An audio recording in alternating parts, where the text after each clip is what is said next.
Kain tayo. Ayan. Meron akong pancit canton. Yummy. And then, pizza. Lagyan natin ng spicy. And then, di mawawala yung ating pome. Sasabay na namin yung detox namin for tonight. So, ito yung dinner namin. Kain. Kung di pa kayo nakapag-try mag-detox, mag-try na kayong mag-detox. Napaka-effective nito makapag-flush out. Ayan. So, nagbabawas kaya ng alam nyo na, ayan. Very effective nito. Magiging glowing and blooming yung mga skin habang nagpa-flash out and nagpapa-ting-ting kayo. So, ito yung aking detox. Ito yung detox ni Habi. Ayan.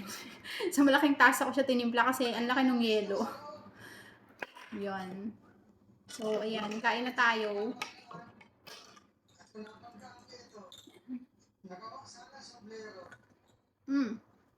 Super sarap nito. Para na rin kayong nagnimpla ng juice. Mas okay to kaysa mga powder juice. Ayan. Pome. Kain. Darling. Ayan. Nag-crave ng pizza at canton.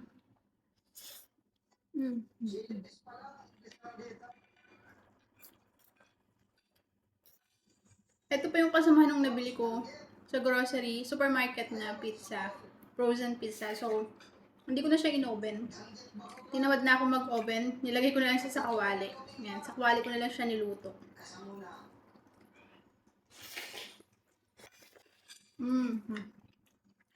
Pwede na rin. Yummy na din, yummy.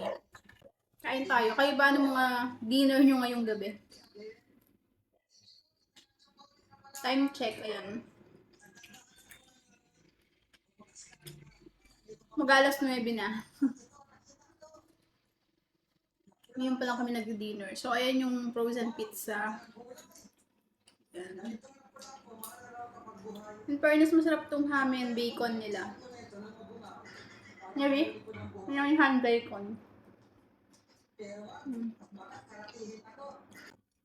Maganda rin nag-i-stock kayo ng pizza sa bahay para anytime na gusto ninyo kumain ng pizza, nag-crave kayo.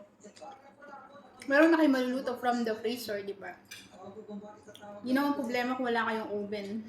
Basta may kawali lang kayo, tsaka kalan, pwede na.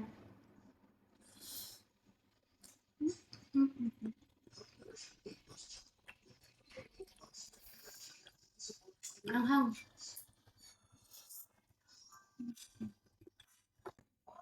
Yummy. Updated ko yan. Ang gagawin mo ng action keng Chula picnic ground. Kahalila siguro ba mga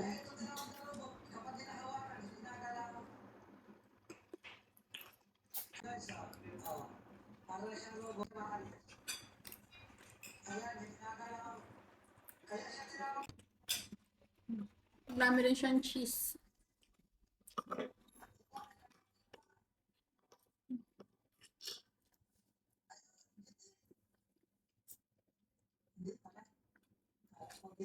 Yan mga minalsan niya. Pero pwede. May luto na yun. Siyempre, lalam niya, men. Bago yung mama ko sa'yo. Tikpan kayo grabe.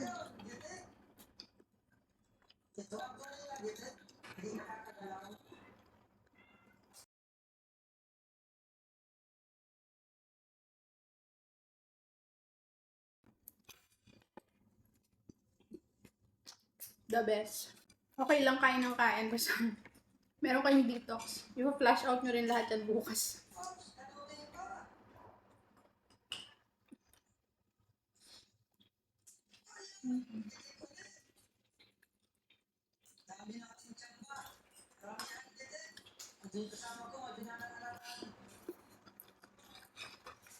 Pwede nyo naman itong gawing AS. While detox, naging AS din siya.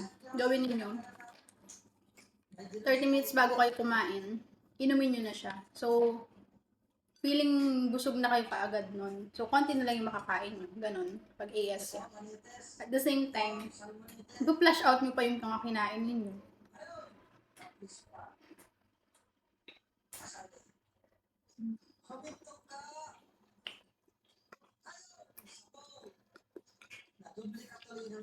Na toasted. Pag sa kawali nga lang, hindi siya masyadong aalsa. Kasi yung ilalim lang yung nakaano sa direct sa heat. So yung ibabaw hindi gaano. Tinakpan ko lang to kaya naluto siya.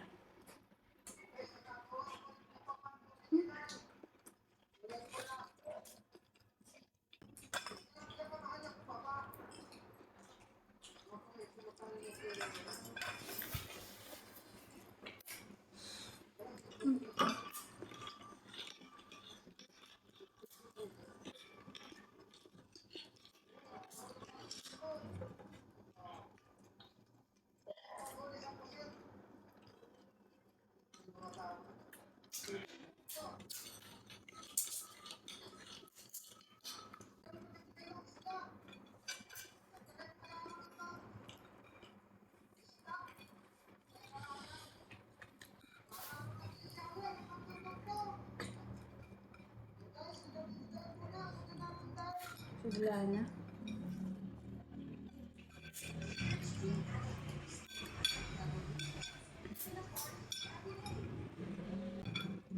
Hinati ko.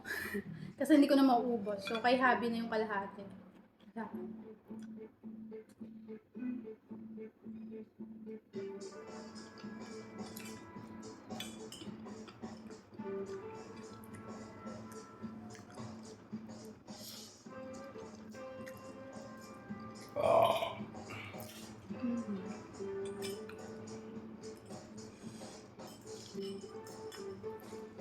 Masang pagbuwas na.